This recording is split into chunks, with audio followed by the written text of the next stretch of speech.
Question कहता है कि सौरभ के पास कुछ गाय एवं मुर्गे हैं।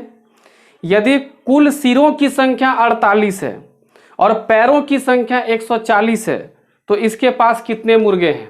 अब यहाँ हम दो बात समझाएंगे, उन दोनों बातों को ध्यान समझिएगा। पहली बात कि जितना सर होगा, जितना माथा होगा, जीव भी उतना ही होगा, क्योंकि किसी का भी यहाँ पर जो गाय और मुर्गा दिया गया है, किसी का डबल सिर तो होता नहीं है, सिंगल हेड होता है, एक ही माथा होता है। दूसरी बात, आपको जो पूछा जाएगा, मुर्गा पूछा गया अगर होगा तो हम सबको गाय मान लेंगे, अगर गाय पूछेगा तो सबको हम मुर्गा मान लेंगे, यानी उल्टा काम करेंगे। तो यहाँ पूछा क्या गया है, यहाँ पूछा है कितने मुर्गे हैं। तो भाई सिरों की संख्या कितना है बताइए। सिर दिया है 48, एकदम कोई एक्स वाई और कोई इक्वेशन नहीं करना है, ध्यान समझिएगा। सिर दिया है 48, हम सबको गाय मान लिए हैं, तो एक काम करते हैं, पैर बराबर क्या 48 गुने 4 कर सकते हैं कि नहीं बताइए। बिल्कुल कर सकते हैं, क्योंकि 48 ठो अगर सर है और सबको हम गाय मान लिए हैं, क्योंकि मुर्गा निकालना है, अगर हम सबको गाय मान लिए हैं तो भाई 4 पैर करके होगा, तो 48 गुने 4, 8 चौक 32, 4 चौक 16 और 3 192। अब ध्यान दीजिएगा, प्रश्न के अनुसार प्रश्न में पैर दिया है 140 और आप भाई निकाल के ला रहे हैं 192।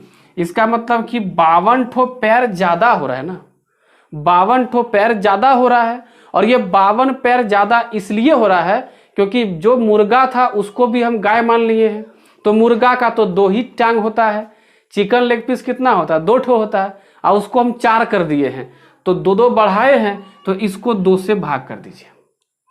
ठीक है, आ गया 26। आपका देखिए ऑप्शन में दिया गया होगा मुर्गा 26। अब 48 गो पूरा जानवर है, उसमें 26 गो अगर मुर्गा है तो भाई 22 गो क्या है, गाय है। तो देखिए इसका ऑप्शन में दिया है कि नहीं 26। आप संजोग देखिएगा, 22 भी दिया है, 23 भी दिया है, 24 भी है, 26 भी है, यानी गाय की भी संख्या और मुर्गी की संख्या दोनों दिया हुआ है। ठीक है, बहुत ही अच्छा सवाल है औसत का। क्वेश्चन कहता है 100 संख्याओं का औसत ज्ञात करने पर 40 प्राप्त हुआ, बाद में ज्ञात हुआ कि एक संख्या को 53 के स्थान पर त्रुटि से यानी गलती से 83 पढ़ लिया गया, तो ठीक औसत क्या होगा। पहले आप इस सवाल के कॉन्सेप्ट को ध्यान से समझिएगा। देखिए 100 का औसत कितना निकाला गया, 40, ये है एवरेज। लेकिन इस 100 में से कोई एक संख्या 53 था, उसको पढ़ कितना लिया गया भाई, पढ़ लिया गया उसको 83। इसका मतलब ये हुआ कि एवरेज निकालते समय जो कैलकुलेशन किया गया उसमें सही संख्या को ना लेकर के गलत संख्या को लिया गया, और सही संख्या 53 था, गलत संख्या 83 है। इसका मतलब कि 30 ज्यादा ले लिया गया, और अगर 30 ज्यादा लिया है तो आपका एवरेज क्या सही है, नहीं है, और आपका एवरेज भी क्या है, ज्यादा है। यानी सही जो औसत होगा वो 40 से कम होना चाहिए। अब ये 30 को क्या करेंगे हम लोग, इन 100 में बांटेंगे, देखेंगे कि प्रत्येक को 100 संख्या में से प्रत्येक संख्याओं को कितना कितना कम करना होगा।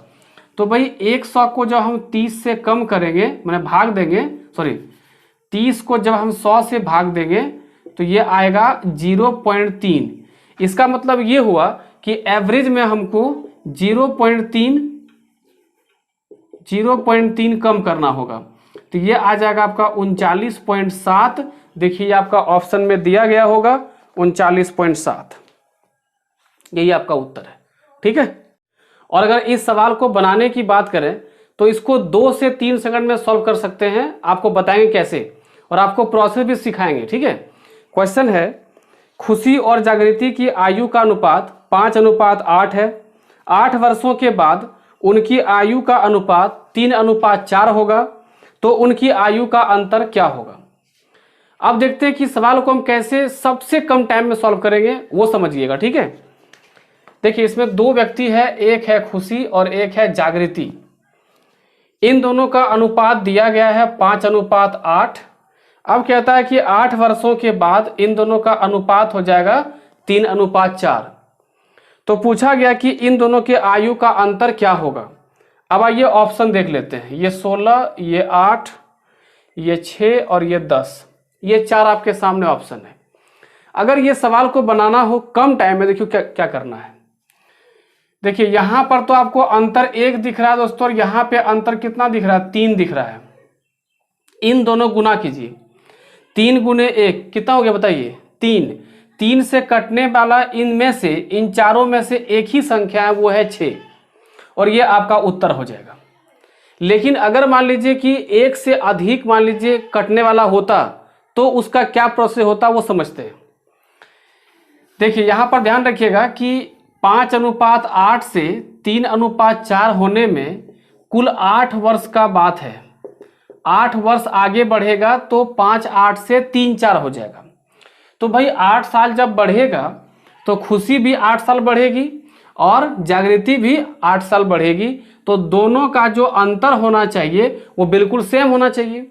जबकि यहाँ अंतर कितना, तो देखिए यहाँ अंतर है 2 और यहाँ अंतर है 4। तो ऐसे कंडीशन में क्या करना है, इन दोनों के अंतर को ऊपर गुना करना है और इन दोनों के अंतर को यहाँ गुना करना है। ठीक है, तो ये आ जाएगा आपका 5:8 जो कि 1 से गुना किए हैं, और नीचे आ जाएगा 9:12। अब देखिए आप लोग कि ये 5 से 9 होने में कितना भाग बढ़ रहा है, 4, और ये 8 से 12 होने में भाग बढ़ रहा है कितना, 4। यानी ये 4 भाग का अंतर हमको देखने को मिल रहा है। ये 4 भाग इसलिए बढ़ा है क्योंकि हम 8 वर्ष आगे चले गए हैं। तो 4 भाग का मान 8 साल, तो 1 भाग का मान कितना हो जाएगा, 2 हो जाएगा। अब कहता है कि इन दोनों के आयु में कितना अंतर है, तो 5 और 8 देखिए यहाँ भी 3 का अंतर है, 9 और 12 देखिए यहाँ भी 3 का अंतर है। तो आप क्या करिए कि 3 भाग का जो अंतर है उस 3 भाग को 2 भाग से गुना कर दीजिए, क्योंकि 1 भाग का मान 2 तो 3 भाग का मान 6। ये हो गया पूरा इसका डिटेल क्वेश्चन सोल्यूशन हो गया इसका। ठीक है, लेकिन ये तरीका एग्जाम के लिए बेटर नहीं है ऐसे सवालों के लिए। ओके, और ये सवाल कहता है कि एक 2 अंकों की संख्या तथा अंकों के योग का अनुपात 7:1 है। यदि इकाई अंक दहाई अंक से 1 कम है तो संख्या ज्ञात करें। अब देखिए ऐसे सवाल को आप 10x + y करके भी बना सकते हो, लेकिन जब ऑप्शन आपके सामने है तो भाई सबसे बेटर ऑप्शन है कि आप इसके विकल्पों से बनाएं, है ना। सबसे तरीका अच्छा क्या है कि आप ऑप्शन से बनाइए। पहला कंडीशन क्या दिया गया, 2 अंकों की संख्या। ठीक है, सब 2 अंकों की संख्या है और इसके अंकों का योग। तो भाई यहाँ पर 2 1 3, यहाँ 3 2 5 और यहाँ 4 3 7। इन दोनों का अनुपात कहता है कि 7:1 आना चाहिए। तो भाई ये दोनों तो कटेगा ही नहीं, कैंसिल हो गया। ये दोनों भी नहीं कटेगा, कैंसिल हो गया। अगर हम इन दोनों को काटें तो 3 एकम 3, 7 या 21, देखिए 7:1 आ रहा है।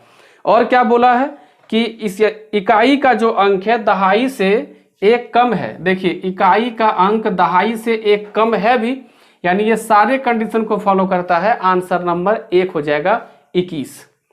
ठीक है, तो ऐसे सवाल को आप ऑप्शन से ही जाइए, बेस्ट होगा। इस सवाल में क्या होता है कि मैक्सिमम टाइम में क्या होता है कि यहाँ पर आपको 1 देखने को मिलता है। ठीक है, लेकिन यहाँ पे जो अलग अलग संख्याएं भी हो तो हम क्या करेंगे, और यहाँ सब में माइनस है, अगर प्लस माइनस भी होगा तो भी क्या करेंगे वो ध्यान समझिएगा। सबसे पहले क्या करना है कि नीचे जो दिया गया भिन्न है उसे आप लिखिए, 1 7 लिख लिए। उसके बाद सब में कितना स्टेप बताइए, 1 2 3 स्टेप है, यानी ये सवाल 3 स्टेप में बनने वाला है। और तीनों स्टेप में हमको क्या करना है, माइनस करना है। अगर किसी में प्लस होता तो यहाँ हम प्लस माइनस लिखते, लेकिन सब में है माइनस तो हम क्या करेंगे, सब में माइनस ही लिखेंगे। अब ध्यान समझिएगा, यहाँ पर है 1 पहला वाला में, तो यहाँ लिख देंगे हम 1। अगला वाला में 4 तो यहाँ लिख देंगे 4। फिर यहाँ पर क्या है 6 तो यहाँ लिख देंगे 6। अब ध्यान समझिएगा, इस तरह से गुना करेंगे और पीछे वाले को माइनस करेंगे। तो 7 एकम 7 माइनस 1 यहाँ हो जाएगा 6। फिर देखिए इस तरह से गुना करेंगे और पीछे वाला को माइनस करेंगे। 6 चौक 24, 24 में 7 चला गया, बताइए कितना होगा, 17 होगा। कितना दोस्तों होगा, 17। फिर ऐसे गुना करेंगे 17 छक और उसमें माइनस क्या करेंगे पीछे से, तो 17 छक 102, 102 में 6 चला गया, या दोस्तों हो जाएगा 96। अब सबसे लास्ट वाली संख्या को ऊपर रखना है और 17 को नीचे रखना है। जब इसको आप गुना करेंगे 17 पचे 85 आएगा और यहाँ दोस्तों 11 बच जाएगा और ये हो गया आपका 17 नीचे आ गया। तो ये हो गया इस सवाल का आंसर। आई होप कि ये आपको बहुत पसंद आया होगा। इससे बेहतर तरीका इस सवाल को सॉल्व करने का नहीं हो सकता है। इसे आप घातांक करने का भी क्वेश्चन मान सकते हैं, क्योंकि इसमें प्रयोग जो होने वाला है नियम वो घातांक करने से ही होगा। अब देखिए इसको सॉल्व करने के लिए करना क्या होगा, आप केवल ध्यान देंगे कि कहाँ कहाँ पर n है और जहां भी n है उसके नीचे संख्या कौन सी है। आप पाएंगे कि वहां हमेशा कोई न कोई एक अभाज्य संख्या होगा। देखिए यहाँ पर 2 भी क्या है अभाज्य, यहाँ भी 2 अभाज्य, यहाँ भी 2 अभाज्य, यहाँ भी 2 अभाज्य है। इसका मतलब है कि बाकी बचे संख्याओं को हमको 2 के रूप में तोड़ना होगा। तो 16 कैसे बनेगा, 2 पे पावर 4, 16 हो गया, 2 पे पावर n+1, ठीक है। फिर यहाँ 2 पे पावर 2, 4 हो गया, गुने 2 पे पावर n। अब देखिए आगे क्या होगा, 16 का 2 पावर 4 गुने 2 पावर n+2, यहाँ होगा 2 गुने 2 पावर n+2। अब आपको ध्यान देना है यहाँ पे कि इसको डायरेक्ट काट मत दीजिएगा, क्योंकि यहाँ माइनस में है, ठीक है। ये अलग इसको पहले सॉल्व करना होगा। तो अगर हम दोनों देखें तो दोनों समान संख्या है, तो जब दोनों समान संख्या आपस में गुना हो तो पावर जुड़ जाता है। तो ये लिखाएगा कुछ इस तरह से, 2 पे पावर n+4 और एक 5, n+5 माइनस 2 पे पावर n+2, यहाँ होगा 2 पे पावर n+4 और 2 6। ध्यान रखेंगे ऐसा क्यों कर रहे हैं, क्योंकि दोनों संख्या बराबर है तो दोनों का पावर आपस में जुड़ेगा अगर गुना में है तो। फिर यहाँ होगा माइनस 2 पे पावर n प्लस, और इसके पास तो कम से कम 1 होगा तो n+3। आई बात समझ में। तो दोस्तों आगे देखिए क्या करेंगे, अगर हम नीचे वाला में अगर हम 2 कॉमन कर लेते हैं तो ये तो 2 पे पावर n+5 माइनस 2 पे पावर n+2, ये तो है ही। अगर हम नीचे में 2 कॉमन कर लेते हैं तो यहाँ पर देखिए ये 6 क्या हो जाएगा, 1 घट जाएगा, क्योंकि यहाँ पर क्या है, ये जो 4 जो यहाँ के 6 हुआ था, तो अगर इससे 1 बाहर निकाल लेंगे तो ये 5 रह जाएगा। तो ये 2 पे पावर n प्लस क्या जाएगा 5 हो जाएगा, और यहाँ 3 से 1 घट जाएगा तो क्या होगा, ये हो जाएगा n+2। यहाँ से 1 निकाल लिए, यहाँ से 1 निकाल लिए। अब देखिए ये दोनों क्या है बराबर, तो ये पूरा और ये पूरा कट जाएगा। ऊपर दोस्तों क्या बच गया, ऊपर बच गया 1 और नीचे बच गया 2। देखिए आपके ऑप्शन में कहीं 1/2 दिया गया होगा, यही इसका उत्तर है। दोस्तों औसत से आपके सामने एक सवाल है। क्वेश्चन कहता है 3 साल पहले ए, बी और सी की औसत आयु 27 साल थी और 5 साल पहले बी और सी की औसत आयु 20 साल थी, तो ए की वर्तमान आयु क्या है। अब देखिए जब भी आपको किसी ग्रुप की बात की जाए, ए बी सी डी या 2-3 आदमी की बात कर रहा है जिसमें कि हमको 5 साल या कुछ साल पीछे की बात किया गया है और वर्तमान में वैल्यू पूछ रहा है, तो आपको सभी व्यक्तियों का वर्तमान में मूल्य निकालना पड़ेगा। तो यहां पहले क्या बोला है, ए बी सी का 3 साल पहले, तो भाई ए प्लस बी प्लस सी ये 3 वर्ष पहले है, 3 वर्ष पूर्व की बात है। 27 साल था एवरेज, तो अगर हम एवरेज को कुल संख्या से गुना कर देंगे तो क्या मान आ जाएगा, टोटल वैल्यू निकल जाएगा उम्र का। अगर हम इसमें 3-3 साल तीनों को खींच के लाएंगे, 3 साल पहले की बात है, अगर तीनों को हम 3-3 साल आगे बढ़ाएंगे तो इसमें 9 साल जुड़ेगा, यानी कुल हो जाएगा 90 साल, और ये बात आ जाएगी वर्तमान की। आई बात समझ में। तो वर्तमान में ए बी सी तीनों मिला कितना है, 90 साल का है। फिर कहता है कि 5 वर्ष पहले बी और सी की औसत आयु, तो 5 वर्ष पूर्व हम निकाल लेते हैं, किसका, बी और सी। तो भाई इसका दिया है कितना, 20 वर्ष दिया है, तो 20 गुने 2 करते हैं 40 आ गया। लेकिन ये 5 साल पहले की बात है, तो क्यों ना अगर इसमें हम 5-5 साल दोनों को आगे ले आए, यानी 10 साल, तो ये हो जाएगा 50 वर्ष, और ये वर्तमान वैल्यू हो जाएगा। वर्तमान मान बी और सी का कितना है, 50 साल है।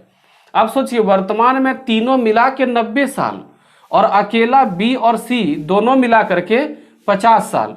तो अगर हम ए बी सी में अगर बी सी का मान हटा देंगे तो ए का मान मिलेगा। तो ए का वर्तमान मान निकालने के लिए वर्तमान ए बी सी का मान और उसे माइनस करेंगे वर्तमान बी सी का मान यानी 50। तो ए का वर्तमान जो उम्र है वो है 40 वर्ष। कहता है अगर 12 मेजों का लागत मूल्य यानी कॉस्ट प्राइस 16 मेजों के विक्रय मूल्य यानी सेलिंग प्राइस के बराबर है तो घाटे का प्रतिशत क्या है। कहीं कहीं डायरेक्ट लिख देगा लाभ या हानि प्रतिशत क्या है। ठीक है, तो आपको एक हम सिंपल ट्रिक बता रहे हैं, चाहे वो लाभ पूछे या हानि पूछे या दोनों मिला के पूछे, आप कहीं नहीं फंसोगे। सबसे पहले क्या लिखा हुआ है 12, उसको आप लिख दीजिए। उसके बाद क्या वैल्यू दिख रहा है क्वेश्चन में, सबसे पहले क्वेश्चन में क्या दिखा 12 वो लिख दिए और बाद में क्या दिखा 16 उसको भी लिख दिए और बीच में कर दिए माइनस। एकदम सिंपल, एकदम बहुत ही देहाती फॉर्मूला है ये। अब जो बाद में लिखे हैं उसको आप नीचे कर दीजिए, यहां कुछ भी लिखिएगा उसको नीचे कर देना है और उसको 100 से गुना कर देना है। 12 में 16 गया तो -4, ये 16 और गुना 100।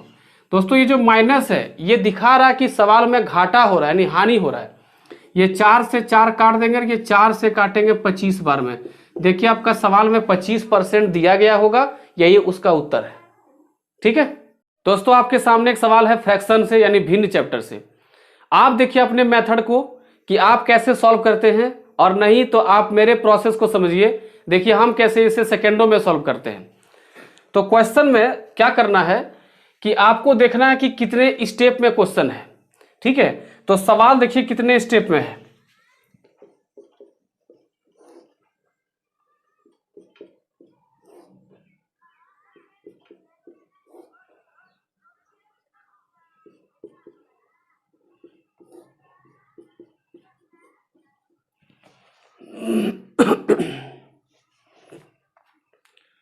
तो दोस्तों सबसे पहले देखिए स्टेप चेक करना है। स्टेप कैसे चेक करेंगे, यहां से 1 2 3 4 5 आप ये स्टेप को गिनिएगा। ठीक है, यानी ये सवाल 5 स्टेप में बनने वाला है।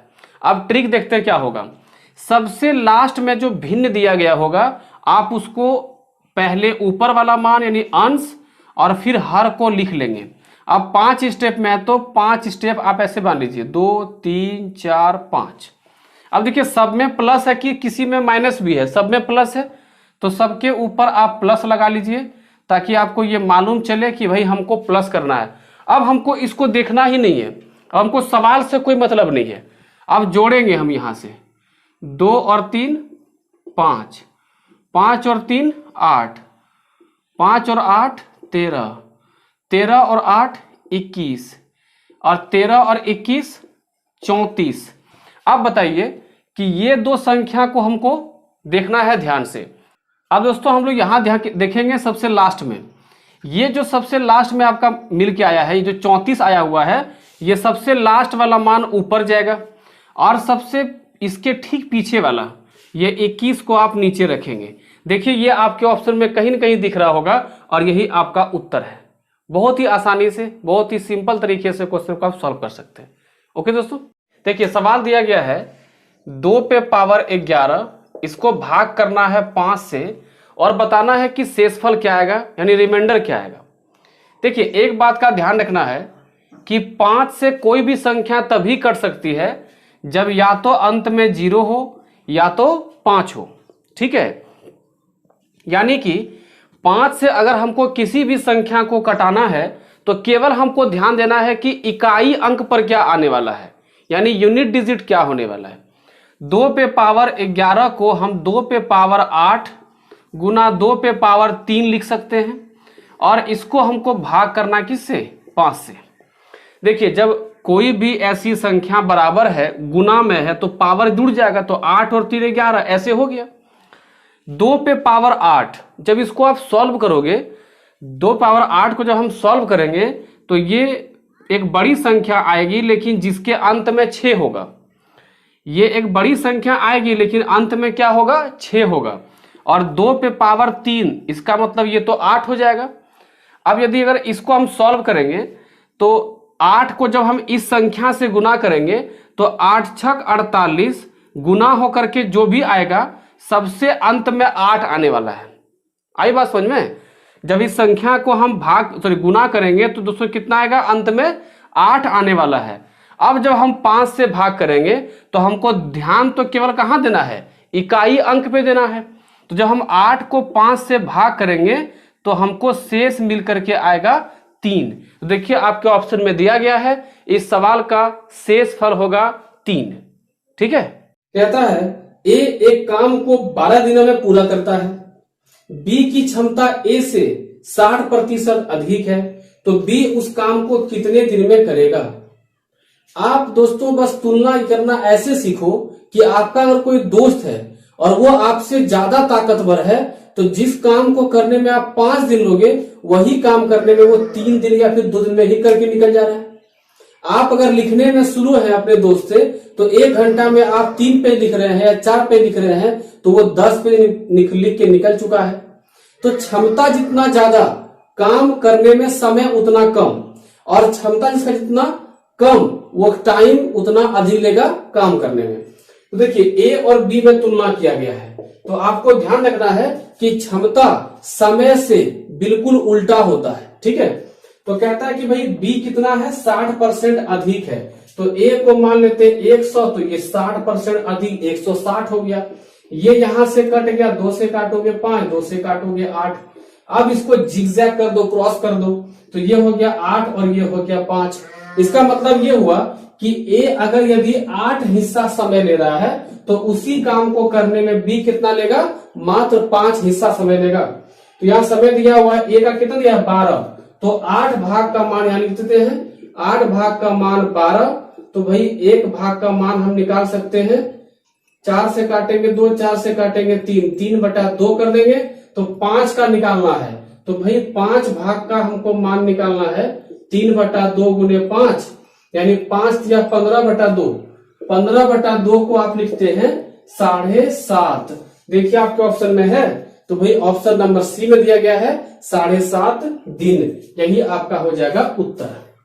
आई बात समझ में? ठीक है दोस्तों, आपके सामने एक सवाल है अनुपात का, और थोड़ा सा बड़ा वैल्यू है क्योंकि ए बी सी डी तक दिया गया है। जब अनुपात में 4 वैल्यूज को निकालना होगा तो इस सवाल का कैलकुलेशन थोड़ा सा बड़ा हो जाता है। लेकिन इस सवाल में अगर हमको ए बी सी डी का अनुपात निकालना हो, जिसमें ए बी का मान दिया गया है, बी सी का मान दिया गया है, सी डी का मान दिया गया है, तो देखिए उसको सॉल्व हम देखिए कैसे कर सकते हैं। आपके पास दिख रहा होगा कि ए बी का मान दोस्तों दिया गया है 2:3, देख रहे हैं आप। और आप देखिए कि अंत में सी डी का मान दिया गया है 14:15। आप क्वेश्चन में देख सकते हैं। तो हमको क्या करना है कि ये जो आपका ऑप्शन दिया गया है, ये पहला वाला मान पूरा ए है, दूसरा वाला मान पूरा बी है, तीसरा वाला मान पूरा सी है और चौथा वाला मान पूरा डी है। ऐसे सवालों में आप हमेशा मान को, वैल्यूज को जो है चेक करिए। केवल ए बी का मान 2:3 कहाँ आ सकता है? अगर इसको आप काटिएगा, 2 से कटेगा तो 9:7 आएगा, यह उत्तर नहीं होगा। इसको काटेंगे तो ये हमको 3 से दोनों कटेगा तो 4:5 आएगा। 2:3 जो क्वेश्चन में दिया गया है वो नहीं मिलेगा। अगर हम इसको काटते हैं तो 6 से 2, 6 से 3, ये कटने पर 2:3 मिल सकता है, तो इसका चांस बनता है। अगर हम इसको काटते हैं तो 3 से कटेगा तो 5:4 होगा, ये भी नहीं होगा। सीधा उत्तर हम लगा देंगे। अब मान लेते हैं कि ये 2:3 किसी और में भी मिलता, तो भाई हम पीछे से भी चेक कर सकते थे। C/D, देखिए C/D 14:15 केवल एक में ही दिख रहा है, सी वाला में। तो ये कंफर्म हो गया कि इसका उत्तर ऑप्शन नंबर सी होगा। देखिए बनाने के तरीके तो बहुत है, लेकिन इस अप्रोच से बनाइएगा तो टाइम खर्च कम होगा। ठीक है। क्वेश्चन कहता है एक थैली में 1 रुपया 50 पैसे और 25 पैसे के सिक्के 2:3:4 में है। यदि उनका मूल्य 216 रुपया है तो 50 पैसे के कितने सिक्के हैं? देखिए ऐसे सवालों में आपको सबसे पहले क्या करना चाहिए कि आपको अनुपात लिखना चाहिए और कौन कौन सा सिक्का है वो लिखना चाहिए। तो 1 रुपया का, 50 पैसे का और 25 पैसे का। अब आपको क्या करना है कि ये जो अनुपात में दिया गया है इसको आप रुपया के वैल्यू में चेंज कर सकते हैं। क्यों चेंज करेंगे? क्योंकि हमको पूरे थैले का, हाँ पूरे थैले का वैल्यू दिया गया है 216 रुपया। तो अनुपात से काम चलेगा नहीं, हमको रुपया में कन्वर्ट करना पड़ेगा। तो 1 रुपया का अगर 2 सिक्का लेते हैं तो रुपया में दोस्तों कितना होगा? 2 हो जाएगा। 50 पैसा का 3 अगर सिक्का लेते हैं तो रुपया में कितना दोस्तों होगा बताओ? 1.5 रुपया हो जाएगा। और 25 पैसा का 4 सिक्का लेते हैं तो रुपया में बताओ कितना हो जाएगा? सॉरी, रुपया में हो जाएगा आपका 1 रुपया हो जाएगा। ठीक है, तो इन तीनों को अगर हम जोड़ते हैं तो 2 1 3 1 4, 4.5 रुपया निकलता है। तो इतना भाग का मान हमको 216 दिया गया है। हमको निकालना क्या है? हमको निकालना है 3 भाग का मान, क्योंकि हम 50 पैसा का सिक्का का संख्या निकालने जा रहे हैं। तो 1 भाग का मान दोस्तों कितना निकलेगा? 216 बटा 4.5। तो हमको निकालना है 3 भाग का मान। तो क्या करेंगे? 3 को यहाँ सीधे गुना कर देंगे। ठीक है, अगर हम इस पॉइंट को उड़ाएं तो यहाँ 0 आ जाएगा और 3 से काटेंगे तो 15 आ जाएगा। ठीक है, अब देखिए 15 से काटते हैं, 15 से काटेंगे एक बार में। ठीक है, कितना हो गया? 6 बच गया और यहाँ पर 6 बच गया। 15 चौक 60, फिर 6 बचा और फिर 0 बचा, तो 15 चौक 60। तो ये कट के आ रहा है 144। देखिए आपको ऑप्शन में दिया गया है, ऑप्शन नंबर बी है 144, यानी 50 पैसे के 144 सिक्के हैं। अगर हमको 25 पैसा का पूछता तो हम यहाँ 4 से गुना कर देते। अगर 1 रुपया का पूछता तो दोस्तों क्या करते? यहाँ पे हम 2 से गुना कर देते। सवाल सॉल्व था। ठीक है, सबसे लास्ट में जो भिन्न दिया गया होगा आप उसको पहले ऊपर वाला मान यानी अंश और फिर हर को लिख लेंगे। अब 5 स्टेप में है तो 5 स्टेप आप ऐसे मान लीजिए, 2 3 4 5। अब देखिए सब में प्लस है कि किसी में माइनस भी है? सब में प्लस है, तो सबके ऊपर आप प्लस लगा लीजिए ताकि आपको ये मालूम चले कि भाई हमको प्लस करना है। अब हमको इसको देखना ही नहीं है, हमको सवाल से कोई मतलब नहीं है। अब जोड़ेंगे हम यहाँ से 2 और 3 5, 5 और 3 8, 5 और 8 13, 13 और 8 21, और 13 और 21 34। अब बताइए कि ये 2 संख्या को हमको देखना है ध्यान से। अब दोस्तों हम लोग यहाँ ध्यान देखेंगे सबसे लास्ट में, ये जो सबसे लास्ट में आपका मिल के आया है, ये जो 34 आया हुआ है, ये सबसे लास्ट वाला मान ऊपर जाएगा और सबसे इसके ठीक पीछे वाला ये 21 को आप नीचे रखेंगे। देखिए ये आपके ऑप्शन में कहीं ना कहीं दिख रहा होगा और यही आपका उत्तर है।